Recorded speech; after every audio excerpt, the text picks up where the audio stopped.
Opportunity. Thank you. Let's dive right in here. And will you tell us about your organization and its mission? Yes. So the name of our program and company is called Vivo. And Vivo is an online but live and interactive fitness program for older adults with a real focus on building strength and function. And there's a couple of key distinctions that I want to make in that description that I just gave you, because there's a lot of fitness programs out there. And there's even a lot of fitness programs, on a really good note, for older adults that are specialized in working with older adults. But most of those fitness programs are really either video-based programs, or they're what's referred to as a live stream class, where you could be one of 10 people or one of 10,000 people who are joining. And what we found is a much more effective way to really get change in a person and outcomes and improve their lives are to make this an interactive experience. And that's what we are all about. So we have small classes that we offer. We cap them at 8 people, and it's an interactive experience. So we have trainers that can see you, and you can see the trainers, and you can see the other people in the class. And our trainers correct form. They make sure you're doing things safely. They can adapt an exercise. If you've got a chronic condition or pain or something going on that prevents you from doing something, we'll change that. We'll modify it and personalize it just for you. And then perhaps the most important thing, and I'm sure we'll talk about this in a little bit, is we're building community by having this interactive experience. It's one thing to have the benefit of a video that you can do anytime you want, but the downside of that is often we come up with reasons not to do that. When you've got an interactive appointment in your calendar that you know someone's going to be waiting for you, and you know other people in the group are going to be there to support you, you tend to make those appointments. And then you create a support network and this whole sense of community. And so at any rate, this live and interactive aspect of what we're doing, I think, is really the key thing to take away from what Vivo is all about. Socialization is so important, whether it's just for health and well-being or for commitment. I know if I'm going to a yoga class, I'm much more likely to go than putting in a tape. That's right. That's right. It's just so easy for us to say, I don't really feel like doing it now. I'll do it a little bit later. And then a little bit later comes and we forget, or we still don't feel like doing it. When there is that appointment in your calendar that other people are really relying on you to be at, it's an extra motivating factor that I think we all need. Absolutely. What kind of technology would someone need to participate in your program? Because I know somebody's going to ask that. Yeah, and that's really the beauty of what we're trying to do, is make this as easy as possible and remove those barriers. And so it's really just an internet connected device, whether it's a computer, a laptop, a tablet, something that is connected to the internet that allows you to jump on a Zoom meeting and have this video conference capability. And then even from an equipment perspective, we don't expect you to have anything. We actually send all of our customers a welcome kit. And in that welcome kit are 2 resistance bands, a light and a medium, like the tubes with handles. And we use those pretty extensively throughout. And they're really great because they're gentle on the body, but they still create challenge and tension.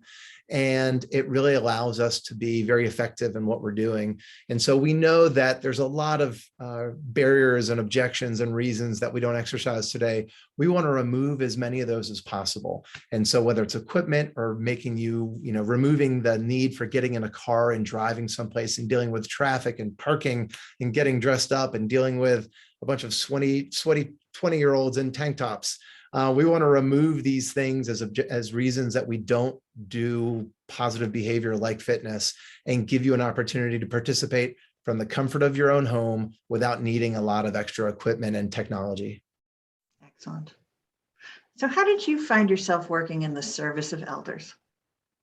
Well, it's really a 2-part story. The first part is I'm used to be the chief operating officer of a software company, and as a part of that was a part of an organization that helps with executive coaching for execs like myself.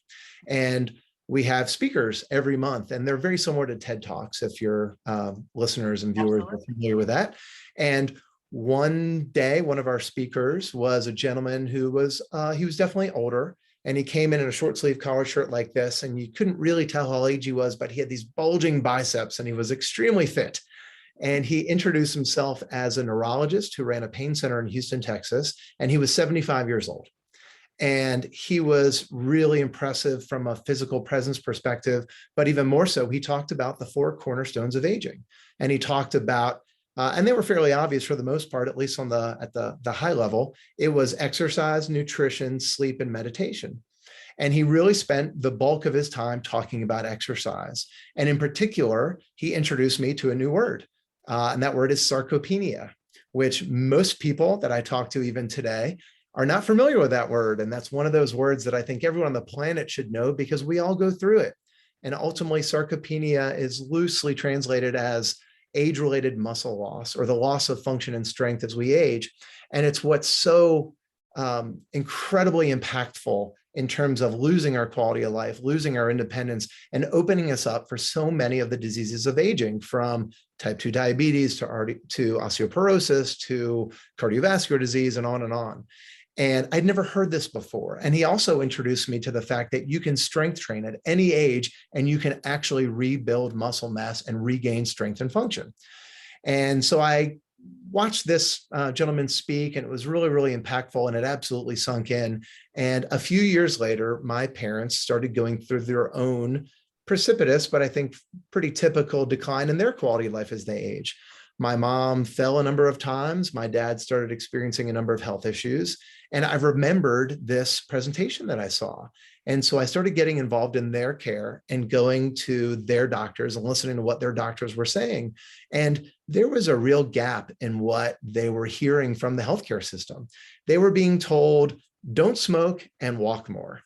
And both of those are great things, of course, right? We don't want to smoke, and walking is fabulous for you, but they were completely missing the message around strength training. And I could see the impact it was having on my parents' ability to do activities of daily living.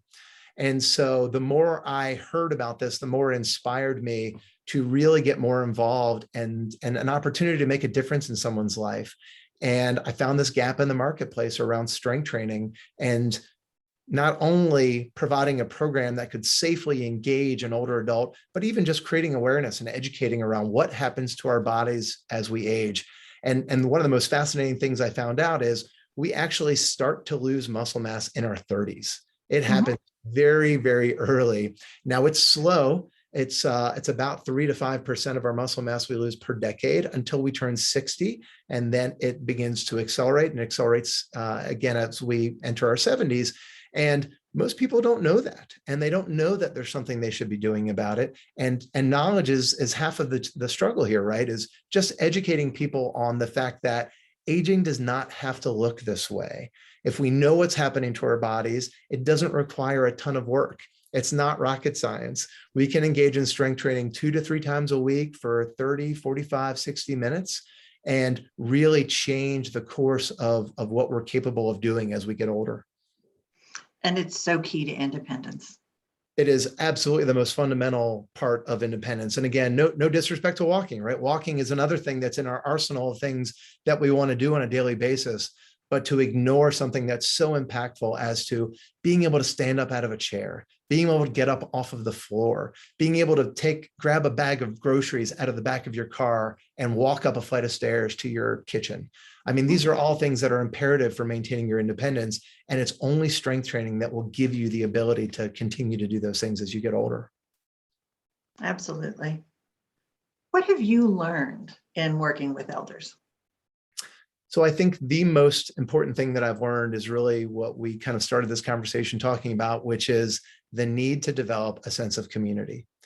At the end of the day, I don't think there's probably one person who's listening or watching this who doesn't know that exercise is good for you. We all know that, but very few of us do it. As a matter of fact, about less than 10%, just under 10% of older adults, of adults 65 and older, are consistently engaging in any kind of strength training. And that's not very many people. That means 90% of the people are not doing that. And why? We have to ask ourselves, why doesn't this happen? And, we talked about some of those barriers. Well, at the end of the day, we have to make a commitment to ourselves to exercise, and to exercise consistently. Exercising once, and especially something like strength training or cardio for that matter, it doesn't do that much for you. It's something that you have to do over and over and over again and make part of your life and make a habit.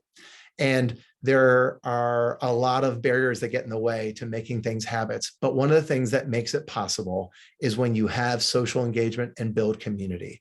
And what we're seeing at Vivo in particular, because of the fact that we have this interactive class where we are creating those connections, we're having that support system in place where we're building community, we're talking, we're sharing about ourselves, we're sharing with each other. It has made all the difference in the world in true adoption. And that's what's required to see change. And so we've been really, really fortunate. We actually execute assessments for every single customer that joins our program. We do a baseline assessment to understand where they're at in terms of balance and strength. And then we reassess every 2 months. And there's something really profound that happens when you actually get to see the progress that you're making. It's one thing to feel better, which absolutely happens. But when you get a little report that says that you are 25% stronger after just 2 months of doing an exercise program, it's really motivating. And then that ultimately leads to this adoption, this behavioral change. And we have our monthly retention since we started this program about 1.5 years ago at the start of the pandemic in April of 2020. Our average monthly retention for our customers is at 98%. And that's pretty incredible when you think about any fitness program, no less an online strength training program for older adults. And it has everything to do with community. We get people talking, we get people sharing, we get people having fun, and it becomes something that you want to do. Socialization has always been key, but particularly since the world's kind of changed with the pandemic, making sure that our older adults do have that socialization, as well as any adult or child for that matter. People need people. Absolutely. And so to your point, social isolation was an issue with older adults for forever. And the pandemic just was a multiplier towards that. Absolutely. And so the ability to create real connection, and it's funny, it's an online program, right? So I think the more skeptical probably viewer or listener out there might say, well, I have enough of Zoom with my family or my kids. We miss that real live touch. And of course that's true, but there's an interesting thing about a shared experience that's a little bit different from just a Zoom call with your children or your family. When you have a shared experience, especially a shared experience like exercise, where you release endorphins, you feel better afterwards. It tends to do things like improve your feelings about the people that you're doing these shared experiences with. As a very, very short example, I do Vivo with my dad twice a week. And it's an amazing thing to watch my dad work hard and he watches me. And this is something that it's not just about jumping on the phone once a week and having a conversation with him. This is something that we're doing together and we're tackling together. And it's improved our relationship. It's really profound to kind of be a part of something like this. And I think that, that's sure it's my dad and myself. So there's something already, there's a foundational thing there, but that same level of relationship building is happening with all of our customers. It's a really interesting thing to participate in and see. That's fantastic. Well, I have one more question for you today. Well, let me ask you first. Sure. Do you have any resources or events that are coming up that you'd like our listeners to hear about? Absolutely. So one of the things that we do know is it's a little bit intimidating to think A, about an online fitness program, but B, strength training. It doesn't seem like something that we think of for ourselves. And of course, that's the furthest thing from the truth. This is something that literally every person on the planet should be doing, but it's scary. And, you hear the word strength training, it may conjure up an image of Arnold Schwarzenegger or Jack LaLanne, and that's someone that's just not you, right? You don't necessarily associate yourself with that.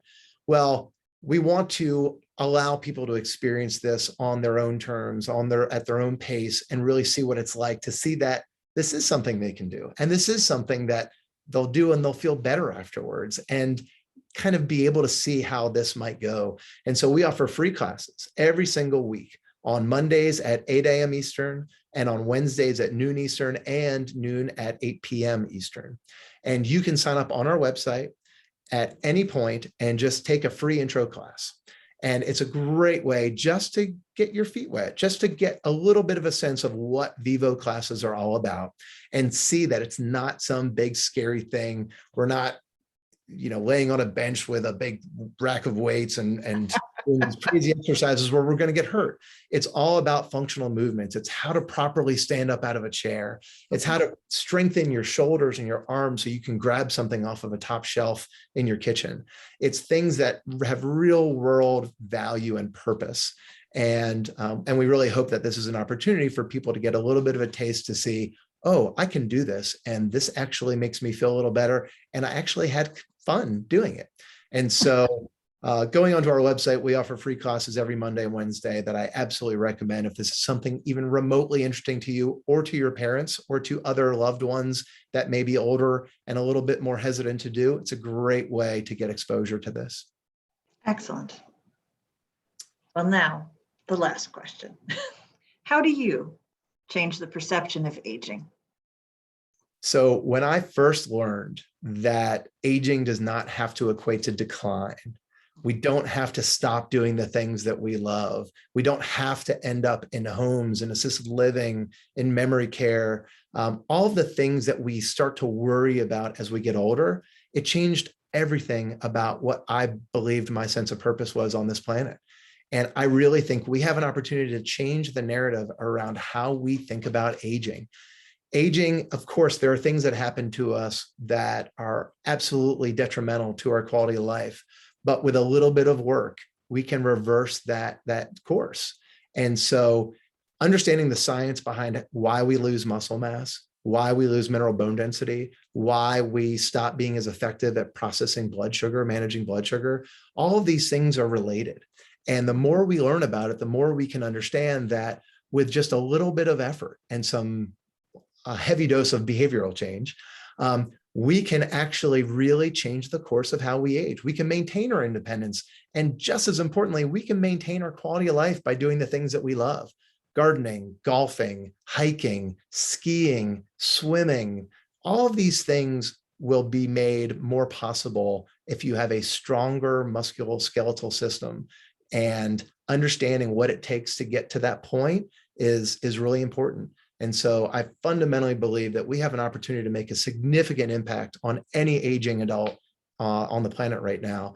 And it just takes learning, getting educated, and having some awareness around what's happening to our bodies as we age, and then finding a program, whether it's Vivo or anything else that works for you, where you challenge your muscles. That's actually one of the really, really important things that everyone should take away from this conversation.